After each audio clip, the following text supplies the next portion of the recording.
अस्सलाम वालेकुम dear students आज हमने जो सीखना है वो एक्सरसाइज 2.1 है। यानी 2.1 में कौन कौन से क्वेश्चन है और किस रिलेटेड यानी किस डेफिनेशन के रिलेटेड है, हमने उसको सॉल्व आउट भी करना है और उनको देखना भी है कि उन क्वेश्चंस को किस तरीके से हम लेकर आगे चल सकते हैं। अच्छा बच्चों, सबसे पहला जो क्वेश्चन है, फर्स्ट ऑफ ऑल जो क्वेश्चन है वो है जी रैशनल और इरेशनल के रिलेटेड।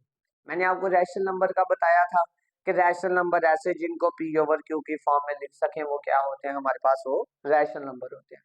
और ऐसे नंबर जिनको हम पी ओवर क्यू की फॉर्म में ना लिख सकें वो हमारे पास कौन से नंबर कहलाते हैं, वो हमारे पास इरेशनल नंबर कहलाते हैं।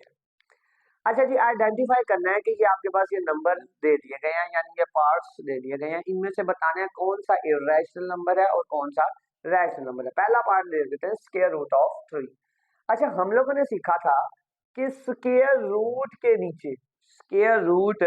नीचे अगर कोई भी प्राइम नंबर आ जाए, प्राइम नंबर कौन से होते हैं? प्राइम नंबर वो नंबर जिनके दो डिविजिबल हो, जिनके कितने डिविजिबल हो? दो डिविजिबल हो। यानी लेट्स सपोज दैट अगर हम कोई नंबर 2 ले लें तो ये क्या एक प्राइम नंबर होगा? बिल्कुल होगा। कैसे? इसके सिर्फ दो डिविजिबल हैं। दो डिविजिबल कैसे? एक तो इसको 1 डिवाइड कर रहा है और दूसरा इसको ये नंबर खुद डिवाइड कर रहा है। तो ऐसे जितने भी नंबर जिनके टू डिविजिबल हो, जिनके कितने डिविजिबल हो? टू डिविजिबल हो, तो उनको हम क्या नाम देते हैं? प्राइम नंबर का नाम देते हैं। अब ये 2 है, ये हमारे पास एक क्या है? प्राइम नंबर है। तो इस वजह से हमारे पास ये स्क्वायर रूट के नीचे अगर 2 को लिख दिया जाए तो ये हमारे पास क्या होगा? एक इरेशनल नंबर होगा। तो हमारे पास बच्चों स्क्वायर रूट ऑफ 3 है। तो स्क्वायर रूट ऑफ 3 हमारे पास, स्क्वायर के नीचे 3 इज अ प्राइम नंबर। तो इस वजह से ये हमारे पास स्क्वायर रूट ऑफ 3 जो बनेगा, ये हमारे पास क्या बनेगा? एक इरेशनल नंबर बनेगा। यानी ये हमारे पास क्या होगा? एक इरेशनल नंबर होगा। अच्छा बच्चों, अब पाई आता है। बच्चों पाई इटसेल्फ, खुद पाई एक इरेशनल नंबर है। कैसे? पाई की अगर मैं वैल्यू लिखूं तो वो आती है 3.1456 एंड सो ऑन। ठीक हो गया? तो इस वजह से ये पाई की वैल्यू को देखते हुए हम क्या कह सकते हैं? ये हमारे पास क्या है? एक इरेशनल नंबर है। यानी यूनिवर्सल कांस्टेंट जितने भी होंगे वो हमारे पास क्या होंगे? एक इरेशनल नंबर होंगे। तो ये भी हमारे पास एक क्या आ गया जी? ये हमारे पास एक रैशनल नंबर आ गया है। उसके बाद है जी 7.25। 7.25 बच्चों हमारे पास ये लिख लिया मैंने इधर। अब 7.25 को मैं क्या कहते हैं? इसको मैं इशारिया खत्म करके इसको दूसरे बटे की फॉर्म में लिख सकता हूँ। कैसे? जैसे मैं इशारिया खत्म करूंगा तो नीचे क्या लगाऊंगा? 1 और साथ क्या आ जाएगी इसकी जगह? 1 0 ये। तो क्या ये एक पी ओवर क्यू की फॉर्म में बन चुका है? बिल्कुल। तो इस वजह से हमारे पास जो 7.25 होगा ये हमारे पास क्या कहलाएगा? एक रैशनल नंबर कहलाएगा। क्लियर है बच्चों? अच्छा, कुछ बच्चे ये सोचते हैं कि इशारिया नीचे बटा नहीं है तो इसको हम रैशनल नंबर कैसे लिखें? बच्चों देखो, अगर हम इसको हल करें, अगर हम इसको थोड़ा सा इसके साथ सॉल्व आउट करें, यानी इसको छेड़खानी करें, तो ये हमारे पास एक ऑटोमेटिकली एक रैशनल नंबर बन जाता है। मगर बाकियों को अगर देखा जाए, बाकी रैशनल नंबर नहीं बनते। तो इस वजह से डेसिमल वाले, इशारिया वाले भी रैशनल नंबर होते हैं। अब उसके बाद 15/2, ये तो देखने से पता चल जाता है कि ये हमारे पास कौन सा नंबर है? ये हमारे पास एक रैशनल नंबर है। क्लियर है? उसके बाद स्क्वायर रूट ऑफ 29। बच्चों 29 जो है ये एक प्राइम नंबर है। और प्राइम नंबर किसके नीचे आया हुआ है? स्क्वायर रूट के नीचे। तो इट्स मीन ये क्या बन गया? एक हमारे पास ये एक इरेशनल नंबर बन चुका है। क्लियर है? उम्मीद है कि आप लोगों को ये पहला पार्ट समझ आ गया होगा।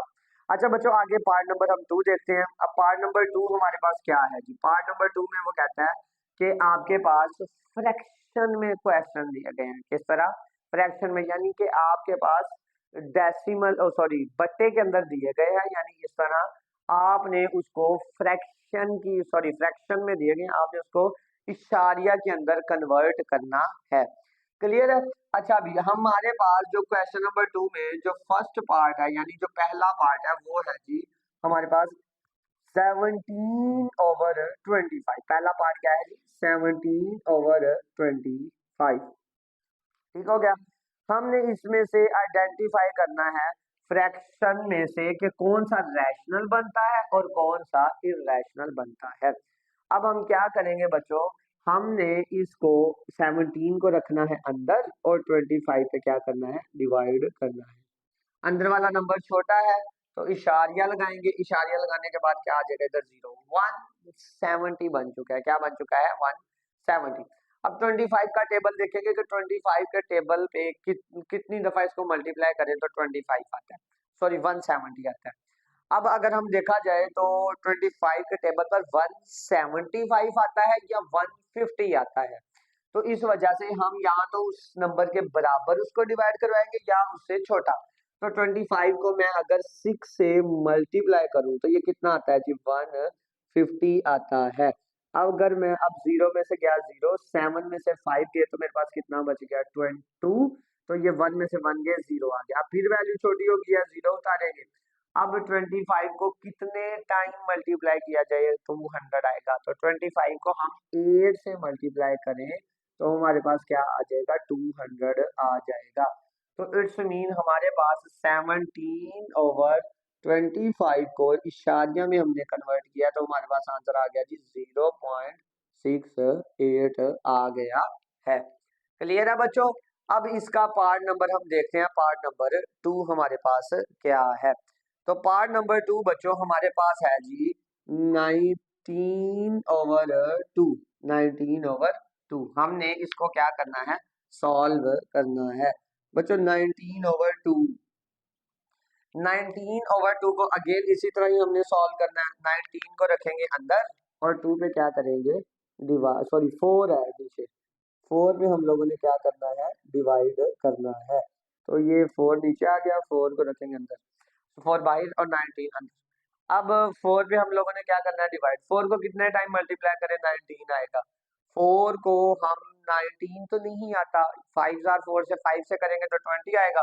तो 4 को 4 से करते हैं तो क्या आएगा 16, 16, 17, 18, 19, 3 बच गए और अब इशारिया लगेगा और ये क्या आ जाएगा 0। अब 4 को कितने टाइम मल्टीप्लाई करें 30 आता है। 4 को टेबल पर 30 नहीं आता तो इससे छोटा नंबर देखेंगे तो 4 7 जार क्या होता है 28 होता है। कितने बच गए इसमें से, इसमें से भाई बच गया जी 30 में से 8 ये निकालेंगे 28 तो 2 बचेगा और फिर 0 और ये 4 5 जार 20 आ जाएगा। क्लियर है। अब हमारे पास जो 19/4 था जब उसको इशारिया में किया तो हमारे पास आंसर आ गया जी 4.75 और ये हमने इसको किस में कन्वर्ट कर लिया है इशारिया में तब्दील कर लिया है। अच्छा बच्चों अब हम नेक्स्ट इसके नेक्स्ट पार्ट देखते हैं कि नेक्स्ट पार्ट कैसे हल होंगे। नेक्स्ट हमारे पास जी थर्ड पार्ट आता है कि थर्ड पार्ट क्या है बच्चों। हमारे पास जो इसका थर्ड पार्ट है, थर्ड पार्ट है जी 57/8। क्या है जी 57/8 है। अब 57/8 को हम लोगों ने क्या करना है, हम लोगों ने इसको डेसिमल में कन्वर्ट करना है। तो आइए हम इसको डेसिमल में कन्वर्ट करते हैं। 57 को रखेंगे अंदर और 8 के ऊपर हम क्या करेंगे डिवाइड करेंगे। अच्छा भी 8 को 8 के टेबल पे देखो कि अगर 57 आता है कि नहीं आता। 8 के टेबल के ऊपर 57 नहीं आता, 56 आता है। क्या आता है 56। तो अब क्या कहते हैं, अब इसको 8 के टेबल में देखते हैं। 8 7 जार क्या आता है 56 आता है। फिर 7 में से 1 पॉइंट लगा, पॉइंट लगाया और यहाँ पर क्या आ गया 0। 8 1 जार 8, अब कितने बच गए पीछे 2, अब फिर 0 लगेगा। 8 2 जार क्या आ गया 16, फिर कितने बचे 4। अब 8 के टेबल पर क्या आता है फिर 0 लगेगा। 8 के टेबल पर कितनी दफा मल्टीप्लाई करेंगे 40 आता है। अब 8 को 5 से मल्टीप्लाई करें तो हमारे पास क्या आता है 40 आता है। तो इट्स मीन हमारे पास जो 57/8 है वो हमारे पास अगर हमने उसको डेसिमल में कन्वर्ट किया है तो हमारे पास आंसर उसका आया जी 7.1 1 2 5 और ये हमारे पास किसका आंसर आ गया है, ये बच्चों हमारे पास आ गया जी पार्ट नंबर 3 का। अब हम देखते हैं जी पार्ट नंबर 4 का हमारे पास आंसर क्या आता है, यानी कि पार्ट नंबर 4 क्या है। आइए पार्ट नंबर 4 को देखते हैं जी। पार्ट नंबर 4 हमारे पास है जी 205 डिवाइडेड बाय 18, 205 डिवाइडेड बाय 18।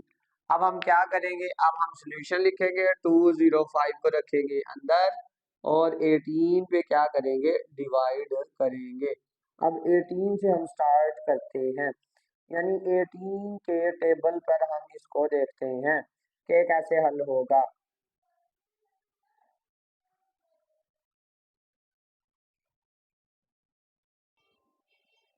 अच्छा अभी हमारे पास ये 205 डिवाइडेड बाय 18 को, अब ये मैंने दो नंबर ले लेंगे, अब 20 है, 18 को मैंने 1 से किया तो 18 1 का क्या आ गया है, 18 आ गया है। तो 18 1 जार क्या आ गया 18। अब पीछे कितने बचे 2, अब 5 ऊपर से नीचे उतार लिया। अब 18 को कितने से मल्टीप्लाई करेंगे, 25 18 के टेबल पर 25 नहीं आता तो 18 1 जार फिर क्या आ गया 18 आ गया। अब कितने बचे हमारे पास, हमारे पास बच्चों 25 में से 18 निकालेंगे, यानी 18 19 20 और ये हमारे पास बच गए 7। अब इशारिया लगाएंगे, इशारिया लगाया तो नीचे 0 आ गया। अब 18 को कितने से मल्टीप्लाई करेंगे, 70 आता है। 18 को अगर मैं 3 से मल्टीप्लाई करूँ, 3 से 8 3 बार 24, 4 लगा 2 कैरी, 3 एक बार 3, 3 और 2 5। तो ये हमारे पास क्या आ जाएगा, 18 को अगर मैं 3 से मल्टीप्लाई करूंगा तो ये हमारे पास आ जाएगा 54 आ जाएगा। क्लियर है, क्योंकि अगर मैं 18 को 4 से करूंगा तो मेरे पास क्या आएगा, मेरे पास 70 से नंबर बढ़ जाएगा। अब बच्चों आगे 70 में से 54 निकालना है, तो 70 में से जब 54 निकालेंगे तो ये हमारे पास बच्चों बचेगा, ये क्या कहते हैं 16 बचेगा, यानी 10 में से 4 निकाले 6 बच गया और 6 में से 5 निकाले 1 बच गया। अब फिर 0 आ जाएगा। अब 18 को किससे मल्टीप्लाई करेंगे, हमारे पास 160 आए। अगर मैं 18 को 10 से करेंगे तो 180 आएगा, तो मैं 2 डिजिट कम करके 18 को 8 से कर देता हूँ। 8 8 जार क्या आएगा 64, यानी 4 लगा 6 कैरी और 8 1 जार 8 9 10 11 12 13 और 14। तो ये क्या आ गया 144 आ गया है। तो जब मैं इसको इसमें से माइनस करूंगा तो मेरे पास आंसर क्या आएगा, 10 में से 4 निकाले बच गए 6 और 5 में से 4 निकाले पीछे का बचा 1, यानी ये हमारे पास अब नंबर आगे ऐसे चलता ही जाएगा। तो इट्स मीन मेरे पास 205 डिवाइडेड बाय 18, 205 डिवाइडेड बाय 18 जो इसका आंसर आया है वो मेरे पास आया जी 11.3, 11.33, उसके बाद 8 8 8 एंड सो ऑन, ये आगे चलता जाएगा, यानी कि ये हमारे पास ये नंबर आगे खत्म नहीं होगा। तो ये हमने इसको किस में कन्वर्ट कर लिया है, हमने इसको डेसिमल के अंदर कन्वर्ट कर लिया है। अब पार्ट नंबर है जी हमारे पास, पार्ट नंबर है 5 और पार्ट नंबर 5 क्या है जी 5 डिवाइडेड बाय 8, 5 डिवाइडेड बाय 8। आइए हम इसको अब सॉल्व करते हैं, इसको सॉल्व करना, अब 5 को रखेंगे अंदर और 8 पे क्या करेंगे हम डिवाइड करेंगे। अब 8 हमारे पास इशारिया लगाएंगे, नंबर छोटा है तो 0 लगा गया। अब 8 5 जार क्या आएगा 40, 8 5 बार 40, 8 6 बार क्या आ गया 48, यानी 8 6 जार 48। 50 में से 48 निकालेंगे तो कितना बचेगा 2, इशारिया नंबर फिर छोटा है 0 लगा देंगे। 8 2 जार क्या आ जाएगा 16, अब 4 आ गया।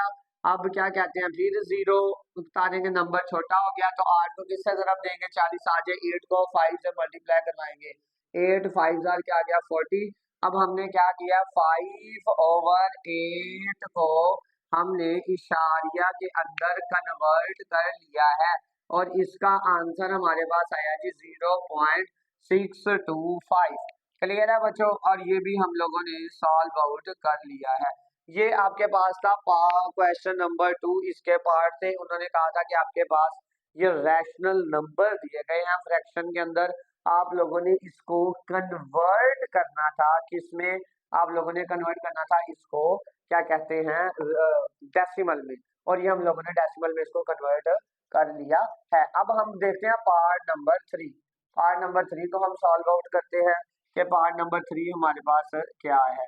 बच्चों पार्ट नंबर 3 में आप लोगों ने बताना है कि हमारे पास ये जो क्वेश्चंस दिए गए हैं ये कौन से हैं, ये ट्रू है ये फॉल्स है, यानी कि आपने बताना है कि ये ट्रू है कि फॉल्स है।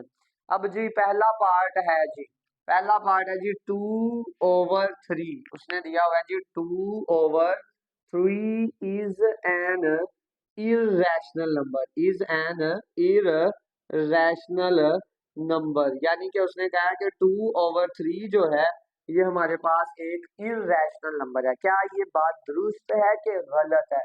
ये बच्चों ये बात फॉल्स है, यानी ये बात गलत है। ये गलत क्यों है?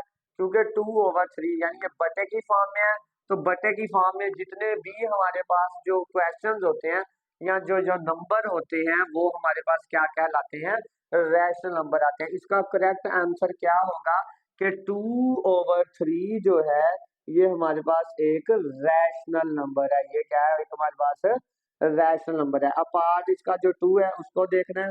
वो कह रहा है कि pi is an irrational number, pi is an irrational number के पाई हमारे पास एक इररेशनल नंबर है। बताएं क्या ये बात दुरुस्त है कि गलत है?